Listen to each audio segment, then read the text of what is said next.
This video is sponsored by Manscaped.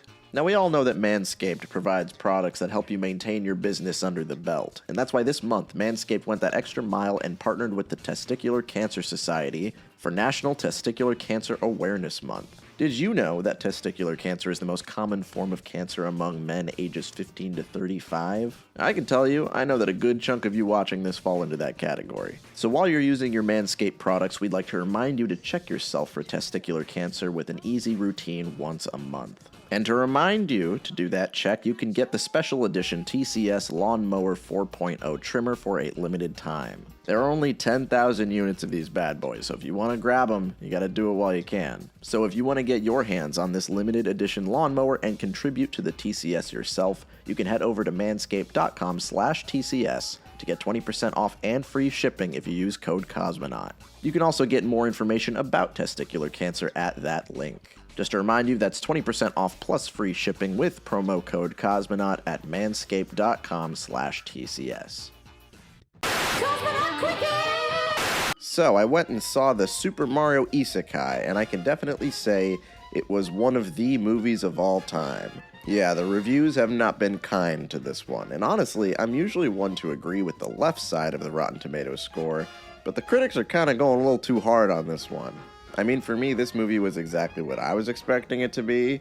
I thought it was fine. I wasn't sitting in the theater frowning. I was just like, yeah, this is okay. Unfortunately, I think a lot of people's last animated movie was Puss in Boots, which was really good, and this movie is not Puss in Boots. It is, for all intents and purposes, a true blue illumination movie. It's got plenty of stuff that everybody can enjoy, but it is a movie for kids. The characters are pretty basic, their motivations either don't exist or are pretty simple, the plot is made up of conveniences, and there is so much goddamn licensed music.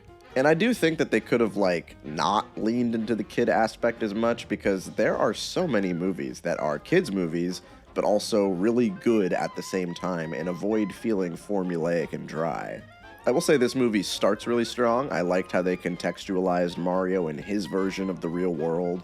But once they got to the Mushroom Kingdom, I kinda got bored, which I did not expect. Like I said, the plot is very convenient. I found a lot of the scenes that set up the plot to be pretty fast and loose. If anything, I think this movie is just a little bit too short. It feels like it's trying to keep us from being bored by jumping around this new world, but it kinda had the opposite effect, because it feels like the first goal of this movie, on paper, is to show the audience all this cool Mario stuff. And then they just kind of wrote a loose plot around that idea. Mario first shows up in this world, and immediately he goes to Peach, and then she's like, yeah, I don't know you, but you're gonna come with me to meet Donkey Kong. And then you're supposed to be like, oh my god, we get to see Donkey Kong now. But before that, she decides to put him in a Super Mario platforming obstacle course, and you're supposed to be like, oh my god, he ate the mushroom, just like they do in Mario. And this is kind of the vibe for the whole movie.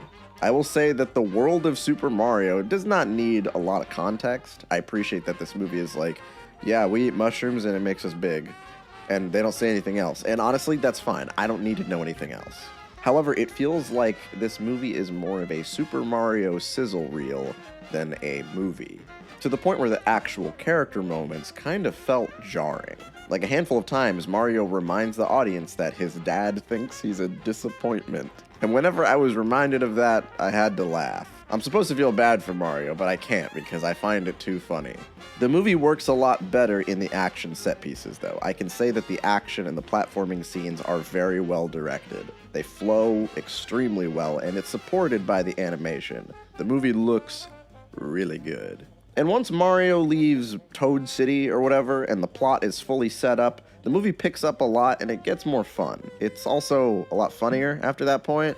I didn't crack like a single smile in the first half hour, but I found myself giving this movie a few nose snorts, a few exhales here and there.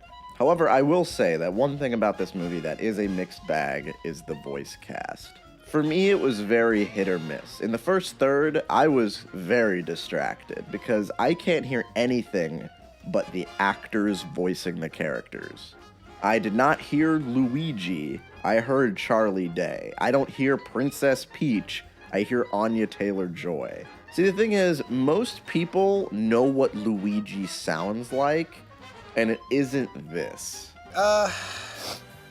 I ate a baby toad once. I will say that I don't think the traditional Mario and Luigi and Peach voices would have been the most appropriate for the script that they have here. Like, I don't need to hear Mario say, "Mamma mia, my papa thinks that I'm a disappointment." But when I hear famous A-list actors in a movie like this, I only hear the famous A-list actor. I don't hear the character. Like, Fred Armisen sounds really bad as Cranky Kong, like strangely bad. And then Seth Rogen's laugh is a punchline in this movie, and I found it to be a little weird.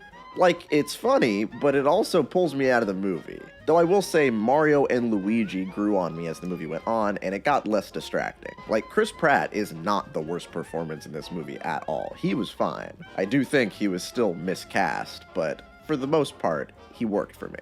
And of course, there's no surprise here, but the best performance in this movie is Jack Black as Bowser. He honestly kind of saved the movie for me. They seem to have written Bowser around him, which I think was a great idea because they give him a lot of scenes where he can sing, and it gives a lot of character and texture to Bowser. They also kind of added this little romantic comedy aspect to the movie that I wish there was more of. Like, it was pretty funny. Like, I think it was a pretty funny angle, and I would have liked if it was in the movie a little bit more.